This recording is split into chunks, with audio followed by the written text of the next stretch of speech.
Bonjour mes stagiaires, bonjour mes étudiants. On va entamer dans cette vidéo le module marketing. On va traiter bien spécialement une séquence qui s'intitule la démarche d'analyse d'un marché. Pour analyser un marché, il faut respecter la démarche suivante. Premièrement, analyser la demande, c'est-à-dire l'ensemble des acheteurs d'un produit. Analyser l'offre qui correspond à la quantité de produits offerts à la vente par les entreprises présentes sur un marché. Et prendre en compte l'environnement. On va résumer tout ça dans un tableau. Les principaux éléments d'analyse d'un marché. Premièrement, on fait une petite introduction qui doit permettre le repérage du marché étudié et la présentation de la tendance générale du marché étudié. Ça veut dire, est-ce que le marché est en croissance ou bien en déclin ou arrivé à maturité ou en stagnation. Le premier à traiter, comme on a cité plus haut, c'est la demande. La demande doit être abordée sous deux angles, les aspects quantitatifs de la demande et les aspects qualitatifs de la demande. Les aspects quantitatifs de la demande, ça veut dire présentation de la structure de la consommation, estimation du pouvoir d'achat de produits, etc. Les aspects qualitatifs de la demande, ça veut dire repérage des besoins, des motivations et des freins des consommateurs, présentation du profil type, du comportement d'achat.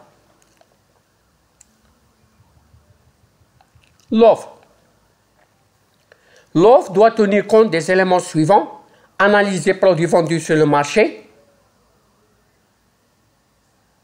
L'analyse des offreurs, ça veut dire la concurrence, et analyse de la distribution.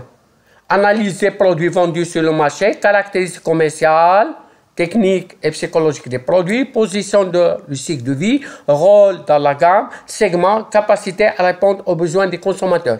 Analyse des offreurs, indication des positions concurrentielles en mentionnant les parts de marché, le nombre de concurrents et la structure du marché, le positionnement et les marges des concurrents, les politiques commerciales. Analyse de la distribution, repérage des différents circuits de distribution avec incitation des parts de chacun et les méthodes de vente mises en œuvre.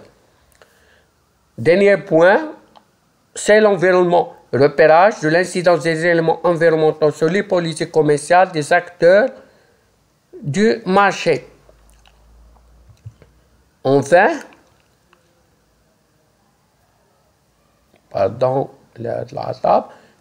une conclusion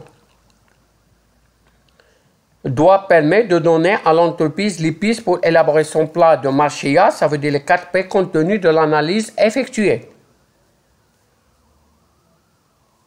Merci de votre attention. N'hésitez pas d'envoyer des questions pour te répondre dans le commentaire. N'hésitez pas d'abonner. N'hésitez pas de proposer les sujets à traiter. L'économie. Merci, deuxième mois. Merci de votre attention.